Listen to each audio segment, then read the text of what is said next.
Hej, tu znowu ja i witam was w kolejnym filmie na moim kanale. Tym razem będzie to coś dosyć niespotykanego do tej pory, czyli wywiad. I jest ze mną dzisiaj Wilczku. A, cześć. No, jak się czujesz po kolejnej wygranej na OWC? No, jak ty się czułeś? No dobrze się czuję, no. Wygrywamy cały turniej jak na razie, ani jednej mapy nie przegraliśmy. Byle tak dalej, nie? No, na luzie. No, a więc już przechodzimy do pytań. Czym się interesujesz poza OSU? Poza OSU, no cóż, przede wszystkim moim zainteresowaniem tak od wielu lat było aktorstwo kabaretowe i występuję czasami w jakichś tam przedstawieniach, jakichś tam szkolnych, nieszkolnych, w sumie nawet kilka konkursów wygraliśmy, więc coś tam u mnie na półeczce leży, jakieś nagrody. Tak to na przykład, nie wiem, czasem czytam jakieś książki, kryminały i fantastyka to najchętniej. Lubię pograć w ping-ponga i w szachy, żeby się zrelaksować. To takie moje zainteresowanie, niczym 1 z 10. No, to fajnie. Nawet ciekawie, nie wiedziałem, że właśnie aktorstwo, tak raczej humanista. Może nie humanista, ale z jakimś tam skierowaniem mniejszym. A oglądasz w ogóle anime? Wiesz co, jeśli chodzi o anime, to nie oglądałem jakoś dużo pozycji, nie? Oglądałem takie najbardziej znane, na przykład właśnie zacząłem od Death Note'a, a później przechodziłem do jakichś tam pozycji typu Sword Art, nie wiem, Batum taki był jeden z mniej znanych, co obejrzałem. Razem to może obejrzałem z 10 tytułów i teraz nie mogę się zmotywować, żeby coś obejrzeć. No a ja właśnie wybieram w ten sposób, że lubię dużo fanpage'ów z anime i patrzę, z którego są obecnie na przykład memy, obrazki śmieszne i tak dalej, albo jak spojrzę, że jakieś urocze czy coś, no to od razu oglądam. I właśnie takich bardzo znanych nie oglądałem, typu Death Note, tak jak mówiłeś, ale myślę, że raczej nadrobię zaległości. Polecam. No a jakie jest twoje ulubione z tych 10, które obejrzałeś? Wiesz co, chyba mimo wszystko Death Note, bo tak jak już mówiłem wcześniej, czytam często kryminały, to znaczy może nie często, najchętniej czytam kryminały i Death Note to właśnie to taki był kryminał z fantastyką, można powiedzieć, całe coś tam, takie elementy i to mi się podobało, nie? Że tak oglądałem odcinek za odcinkiem i nie chciałem przestać i obejrzałem tego Death Note'a w 2 albo 3 dni, nie pamiętam już. No to nieźle. A grasz w jakieś inne gry oprócz OSU? Miałem fazę raz na League of Legends. Troszkę grywałem sobie z przyjaciółmi, natomiast nie potrafiłem znieść, jak na przykład graliśmy w 4 osoby i dawały nam 5 jakąś randomową, to nie mogłem znieść zawsze, że nie wiem, ja szedłem na dżunglę i zawsze było to spinanie mordy, że co ty robisz na tej dżungli, czemu nie gankujesz, pomimo że grałem Warwickiem i musiałem być najpierw 6. Także w LoL'a skończyłem grać i teraz tak w zasadzie poza OSU nie grywam w dużo gier. Teraz czasami na przykład z ludźmi właśnie z OWC składu i z jakimiś tam jeszcze znajomymi innymi gramy sobie w Wormsy tak dla zabawy, ale to tak to nie. OSU, main, gra i tyle. No właśnie słyszałem, że się umawiasz już po nagraniu wywiadu. Tak. No ale wiesz, a propos jeszcze tego, no takie są po prostu uroki gier, MOBA na przykład i w ogóle takich darmówek, które każdy może zagrać. No i też zespołowych. W CS-ie to jest jeszcze gorzej z tym. No to myślę się, ja jeszcze w dodatku w CS-a ogółem FPS-y nie potrafię grać w ogóle, dlatego się nawet nie zabieram, bo skończyłoby to się jeszcze gorzej niż w League of Legends, naprawdę. No i właściwie ostatnie pytanie z takich ogólnych o tobie. Można cię spotkać na jakichś konwentach? Często jeździsz?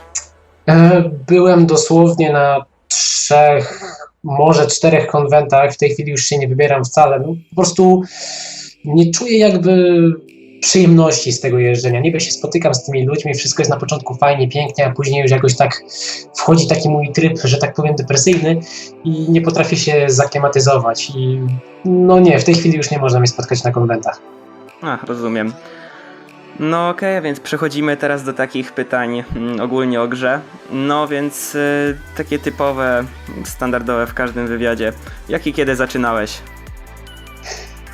Proszę Ciebie, zacząłem grać w OSU mając 16 lat, to było w 1. klasie technikum na samym początku.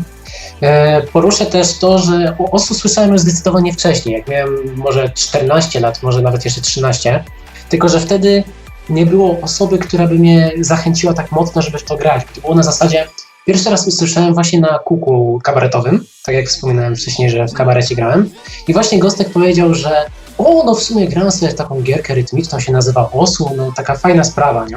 Ale to tylko tak po prostu kiedyś wspomniał i ja się nie zainteresowałem. Później słyszałem o Osu grając w Shakes and Fidget, taką grę przeglądarkową.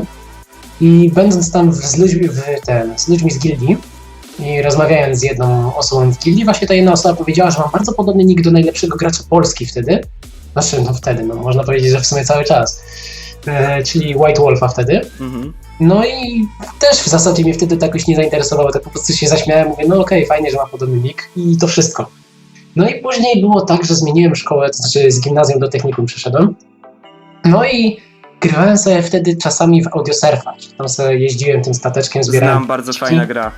No, trochę sobie pykałem w tego Audiosurfa, no i któregoś dnia na przerwie właśnie Gostek wyczaił, że gram w tego Audiosurfa z klasy i mówi do mnie, a w sumie to próbowałeś kiedyś grać w Osu? Ja mówię do niego, wiesz co, słyszałem kiedyś o tym, ale nawet nie wiem co to jest, nie?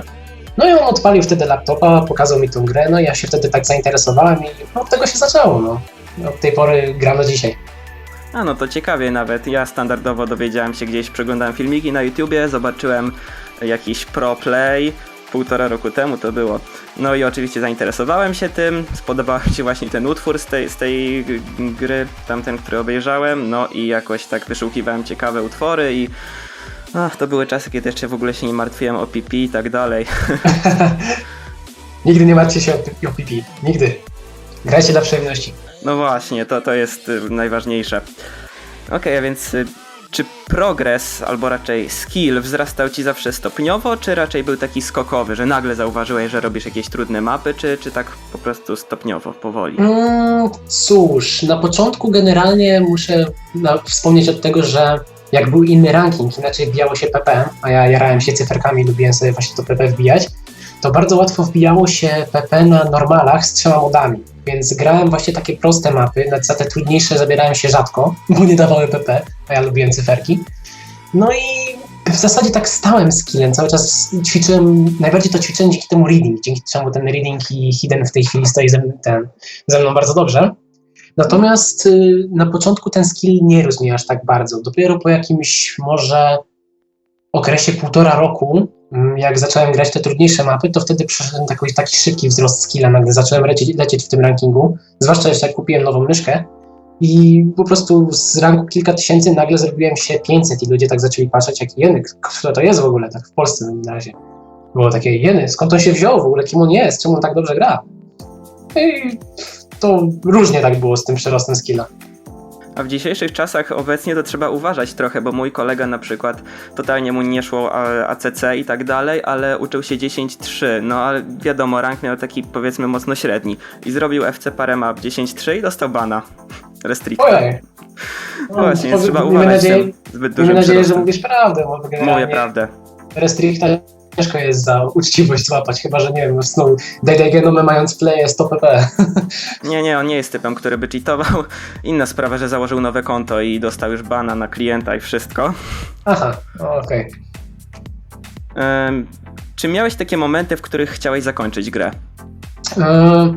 Taki moment miałem, jak zniszczyła mi się pierwsza myszka. Na początku grałem na takiej taniej myszce, dosłownie za 5 zł z rynku kablowej. Ona mi się zaczęła niszczyć, już przerywał mi kursor. Później było coś takiego, że miałem nawet fazę, że chciałem się przerzucić na tablet. Już było nawet, zbliżała się gwiazdka, to mówię, może poproszę rodziców, żeby mi kupili tablet, będzie super, będę grał ekstra. No i w efekcie dostałem bezprzewodową myszkę. I musiałem grać na tej bezprzewodowej myszce, która działała bardzo słabo, no ale innego wyjścia nie miałem. I wtedy miałem, owszem, takie okresy, że chciałbym w sumie rzucić tę grę w cholerę. Nawet przerzuciłem się raz na CTB dzięki temu. Później zwróciłem znowu do standarda, ale jakoś ten okres przetrwałem, później właśnie kupiłem myszkę, którą mam aktualnie i w tej chwili, dopóki będę miał czas, to będę raczej grał. No tak, ale na przykład dalej lepsze problemy takie techniczne niż problemy na przykład z ręką. Miałeś kiedyś coś takiego? Problemy z ręką na szczęście nie. Na szczęście nie i oby odpukać, bo nie chciałbym nabawić się jakiegoś tego legendarnego RSI-u. O, ja to miałem i nie polecam. Dobrze, że po 3 dniach przeszło. No to tak, to wtedy trzeba sobie zrobić przerwę, jak już są takie objawy. No to nie, na razie i mam nadzieję nie będę miał takich problemów. Jesteś typem gracza, który raczej tryharduje, czy grasz po prostu losowo mapy i jakoś wchodzą ci te wyniki? Zależy od sytuacji. Zazwyczaj robię to losowo, czyli po prostu na przykład mam przygotowany jakiś zbiór piosenek piosenek na PP, sobie gram te piosenki tak na zasadzie 1-2 traje i może wyjdzie. Natomiast czasami jest tak, że na przykład nie zagram taką mapę i na przykład już jadę, prawie jest super score, będę miał najlepszy wynik w grze i z to combo przed końcem misuję. To wtedy czasami mnie łapie taka faza, że kurde, muszę to jeszcze retrajować. Tak retrajuję z 15-20 razy, jak mi nie wychodzi, to przerywam. Oj, znam to. Okej, teraz może takie pytania bardziej techniczne. Z jakiej myszy i klawiatury obecnie korzystasz i na jakich ustawieniach grasz? No to tak, moja myszka to jest aktualnie Roccat Savu.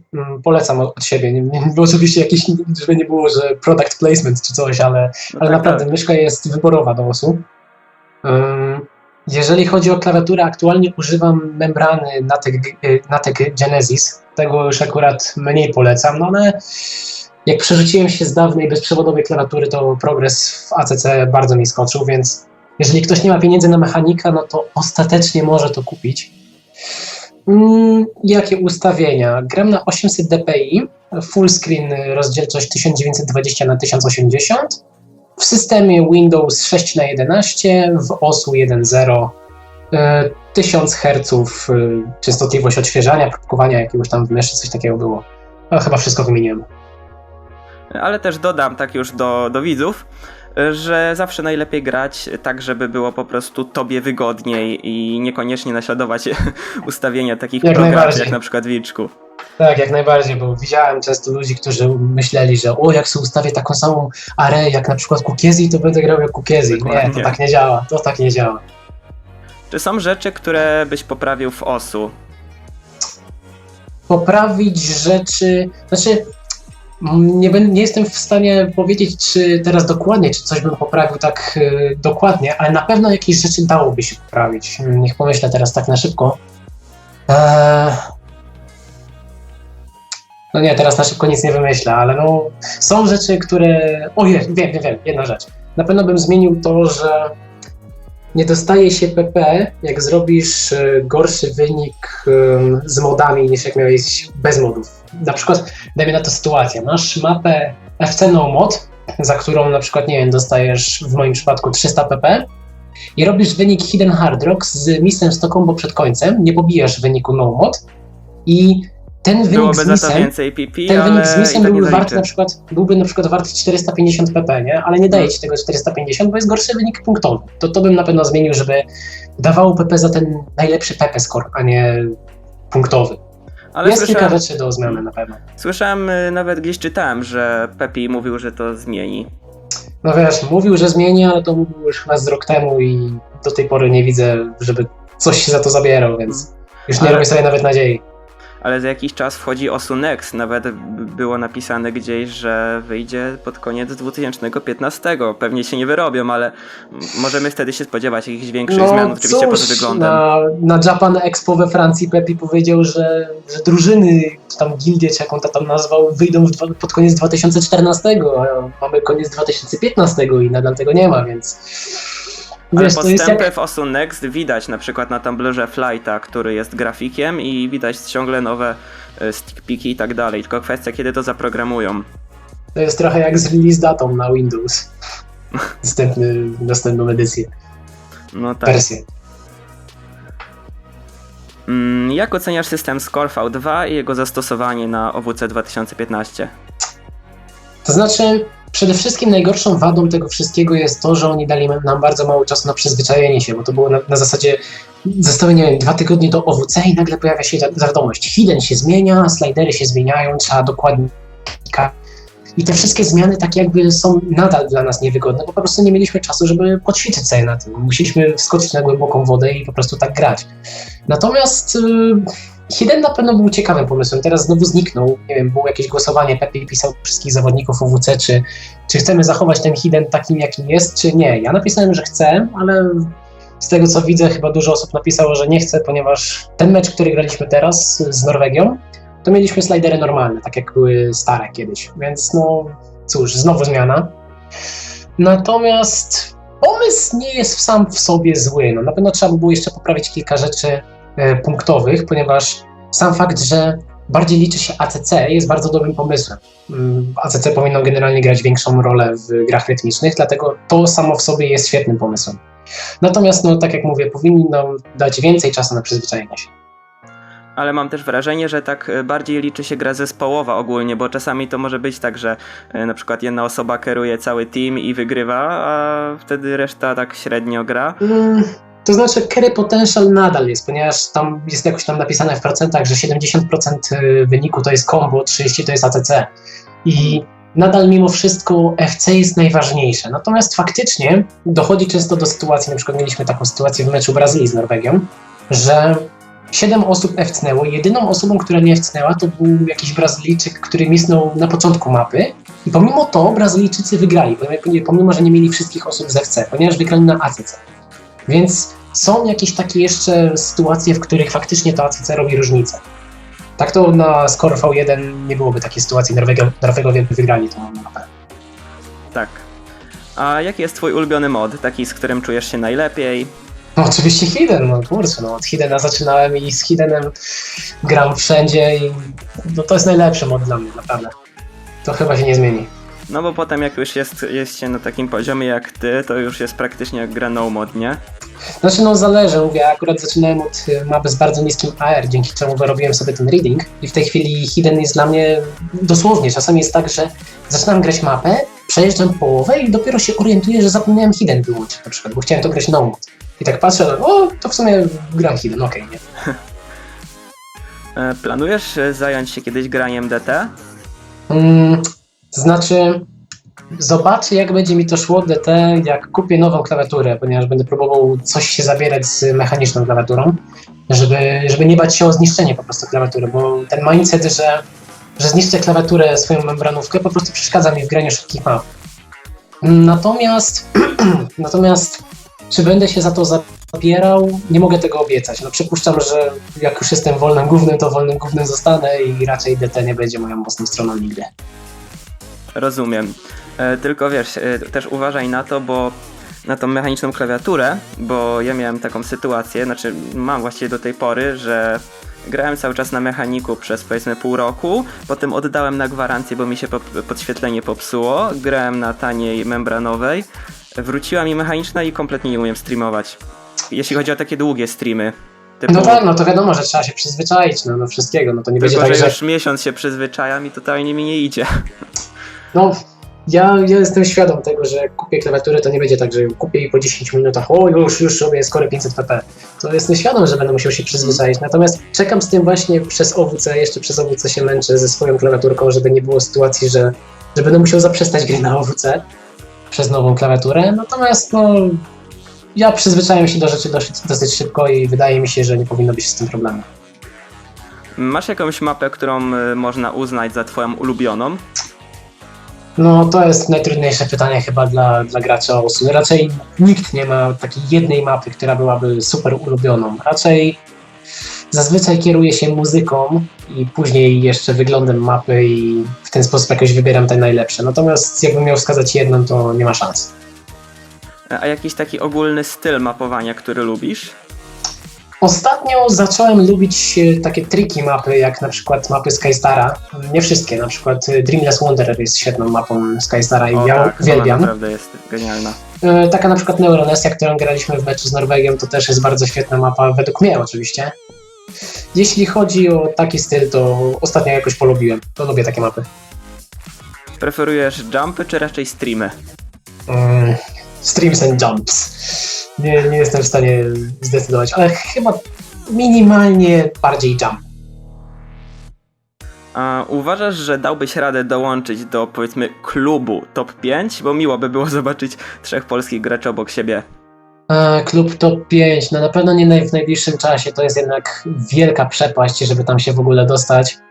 I nie wiem, czy kiedykolwiek będę miał szansę się tam wybić. Na razie męczę się, żeby na przykład, nie wiem, wlecieć do top 25 albo chociaż 20. Natomiast na aż taki wysoki rank na razie bym nie liczył. Może nawet nigdy. A nigdy nic nie wiadomo. No, nigdy nic nie wiadomo, ale no tak patrzę z realistycznego punktu widzenia. Jak myślisz, z kim nasza polska drużyna zagra w finale tegorocznego World Cup? No cóż, teraz na przykład gramy z Austrią, później prawdopodobnie jeśli byśmy z nimi wygrali, to zagramy z Chińczykami. Miejmy nadzieję, że nie będą dedosować. I w finale, jak tak analizowałem drugą część tabelki, to najprawdopodobniej takim moim typem byłby zwycięzca półfinału Stany Zjednoczone kontra Korea. Tak mi się wydaje, że taki będzie półfinał.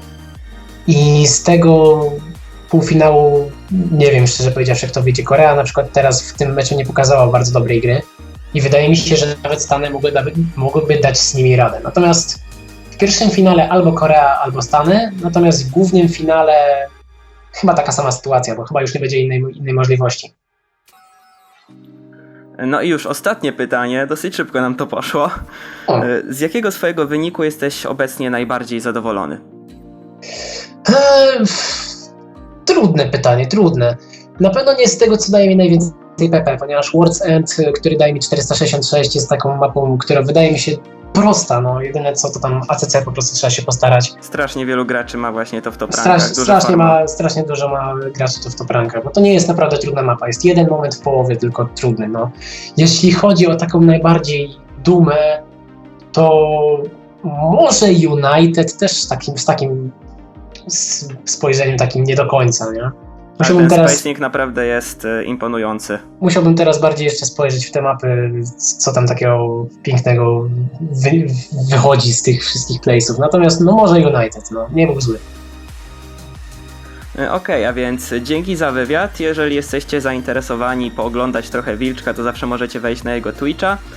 To jest Wilczku96. Jej, pisze się przez CH, ale czyta się Wilczku. Tak, i tak będzie w tytule i w opisie. No i jeszcze też Wilczku ma swój fanpage, po prostu Wilczku. Po prostu Wilczku. Tak, a więc cześć i może jeszcze zobaczycie kolejne wywiady, zobaczymy jak to wyjdzie.